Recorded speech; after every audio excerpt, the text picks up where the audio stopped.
ayat Al-Quran dan tafsir tentang perbankan dan riba. Wahai orang-orang yang beriman, bertakwalah kepada Allah Subhanahu wa Ta'ala dan tinggalkan sisa riba yang belum dipungut. Jika kamu orang beriman, jika kamu tidak melaksanakannya, maka umumkanlah perang dari Allah dan Rasul-Nya. Tetapi jika kamu bertobat, maka kamu berhak atas pokok hartamu. Kamu tidak berbuat zalim atau merugikan dan tidak dizalimi atau dirugikan. Quran Al-Baqarah ayat 278 sampai 279. 1. Asbab an-nuzul. Dalam satu riwayat dikemukakan bahwa turunnya ayat tersebut berkenaan dengan pengaduan Bani Mughirah kepada gubernur Mekah setelah Fatu Mekah, yaitu Attab bin Asyad, tentang hutang-hutangnya yang beriba sebelum ada hukum penghapusan riba. Kepada Bani Amir bin Auf dari suku Tasif, Bani Mughirah berkata kepada Attab bin Asyad, kami adalah muslim, kami adalah manusia yang paling menderita akibat dihapusnya riba.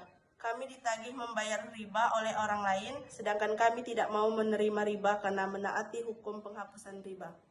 2 adalah tafsir ayat. Maksud dari ayat di atas menjelaskan bahwa Allah Subhanahu wa Ta'ala berfirman, seraya memerintahkan kepada hamba-hambanya yang mukmin agar bertakwa kepadanya dan menjauhi riba serta melarang mereka melakukan hal-hal yang mendekatkan mereka kepada kemurkaan dan hal-hal yang menjauhkan diri dari ridhonya. Ya ayyuhallazina amanu taqullah. Hai orang-orang yang beriman, bertakwalah kepada Allah. Surat Al-Baqarah ayat 278. Takutlah kalian kepadanya dan ingatlah selalu bahwa kalian selalu berada di dalam pengawasannya dalam semua perbuatan kalian. Wazaru ma baqiya minal rib. Dan tinggalkanlah sisa riba yang belum dipungut. Al-Baqarah ayat 278. Maksudnya, tinggalkanlah harta kalian yang ada di tangan orang lain berupa lebihan dari pokoknya sesudah adanya peringatan ini. Kuntum mu'minin. Jika kalian orang-orang yang beriman, surat Al-Baqarah ayat 278. Yaitu jika kalian beriman kepada apa yang syariatkan oleh Allah buat kalian, yaitu penghalalan jual beli dan pengharaman riba serta lain-lainnya. Baiklah, di sini saya akan menjelaskan tentang kajian tematik tentang perbankan. Yang pertama yaitu pengertian bank konvensional. Bank konvensional adalah bank yang melaksanakan kegiatan usaha secara konvensional yang dalam kegiatannya memberikan jasa dalam lalu lintas pembayaran secara umum. Berdasarkan prosedur dan ketentuan yang telah ditetapkan, contohnya yaitu Bank Mandiri, Bank BRI, dan sebagainya. Yang kedua yaitu pengertian bank syariah atau bank Islam. Bank syariah adalah perbankan yang segala sesuatu yang menyangkut tentang bank syariah dan unit usaha syariah, mencakup kelembagaan kegiatan usaha serta cara dan proses dalam melaksanakan kegiatan usahanya. Namun, bank syariah hanya digunakan di Indonesia saja. Bank syariah pada internasional disebut bank Islam. Contohnya Bank BNI, Bank BNI Syariah, BRI Syariah, dan Bank Mandiri Syariah. Yang ketiga yaitu prinsip-prinsip bank Islam. Visi perbankan Islam umumnya adalah menjadi wadah terpercaya bagi masyarakat yang ingin melakukan investasi dengan sistem bagi hasil secara adil sesuai prinsip tafsir ayat dan hadis ekonomi.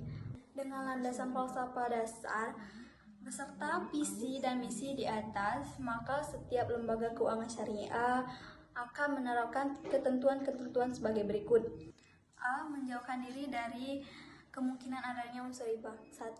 Menghindari penggunaan sistem yang menetapkan di muka suatu hasil usaha seperti penetapan bunga simpanan atau bunga pinjaman yang dilakukan pada bank konvensional. Yang kedua yaitu menghindari penggunaan sistem prestasi biaya terhadap uang atau imbalan terhadap penggunaan sistem prestasi biaya utang atau imbalan terhadap simpanan yang mengandung unsur melipat gandakan secara otomatis utang atau simpanan tersebut karena berjalannya waktu. Ketiga, menghindari sistem perdagangan atau penyewaan barang ribawi dengan imbalan barang ribawi lainnya. Barang yang sama jenis seperti uang rupiah dengan uang rupiah. Dapat menghindari penggunaan sistem yang menetapkan di muka tambahan atas uang yang bukan atas perkara yang mempunyai utang secara sukarela seperti penetapan bunga pada bank konvensional. B.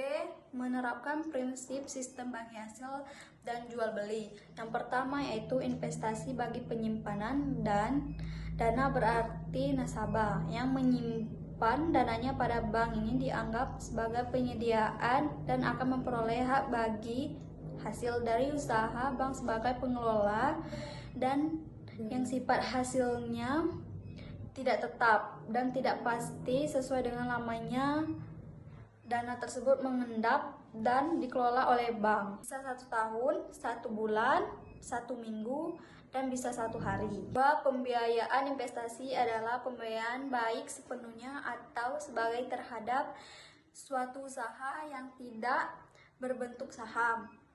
Yang tiga, dari semua bentuk pembiayaan itu, yang paling disukai sebenarnya adalah pembiayaan mudharabah. Oke, baiklah teman-teman, saya akan melanjutkan penjelasan materi dari teman saya, yaitu C. Riba. Allah memusnahkan riba dan menyuburkan sedekah. Allah tidak menyukai setiap orang yang tetap dalam kekafiran dan bergelimang dosa. Terdapat pada Quran Surah Al-Baqarah ayat 276 sebagai berikut. Dan sesuatu riba tambahan yang kamu berikan agar dia bertambah pada harta manusia bertambah, maka tidak bertambah dalam pandangan Allah. Dan apa yang kamu berikan berupa zakat yang kamu maksudkan untuk memperoleh keridhaan Allah, maka itulah orang-orang yang melipat gandakan pahalanya. Quran Surah Ar-Rum halaman 30 ayat 39. Terdapat tafsir ayat firman Allah, dan Allah menyuburkan sedekah. Kata itu dibaca dengan memberikan dhamma pada huruf ya. Kata yurbi tersebut berasal dari kata rabas, syai'ah, yarbu, arbahu yurbihi, yang berarti memperbanyak dan mengembangbiakan.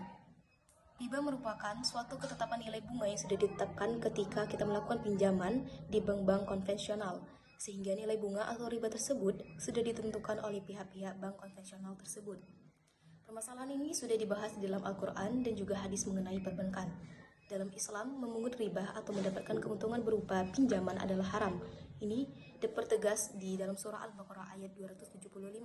Padahal Allah telah 16 tafsir As-Sayyidi jilid 5 halaman 506 menghalalkan jual beli dan mengharamkan riba. Di sini terdapat 2 riba, yaitu riba nasi'ah dan riba fard. Pengertian riba nasi'ah, para ulama menyebutkan bahwa riba nasi'ah artinya mengakhirkan dan menangguhkan yang memberi tambahan pada suatu barang dari 2 barang yang ditukar dijual belikan sebagai imbalan dari akhirnya pembayaran. Dari Qatadah rahimahullah, ia berkata, sesungguhnya riba di zaman jahiliyah ialah seseorang menjual barang dengan pembayaran yang ditangguhkan sampai batas waktu tertentu. Apabila batas waktu pembayaran telah tiba dan orang yang berhutang tidak mampu melunasi hutangnya, maka si pemberi hutang menambahkan hutangnya dan mengakhirkan lagi waktu pembayaran. Contohnya, seseorang menjual 5 sah gandum kepada orang lain dengan 50 sah syair gandum yang masih ada kulitnya dalam jangka waktu tertentu dengan menghitungkan tambahan sebagai imbalan dari panjangnya waktu pembayaran. Kedua, yaitu pengertian riba fard. Riba fard yaitu memberi tambahan dari salah satu 2 barang yang ditukar dijual belikan yang sama jenisnya, dan ini hukumnya haram. Contohnya, Anda menjual atau meminjamkan biji-bijian atau uang kepada seseorang dengan syarat orang tersebut harus mengembalikannya dengan barang yang sejenis seperti emas dengan emas atau biji dengan biji-bijian dengan disertai tambahan dari barang yang semisal.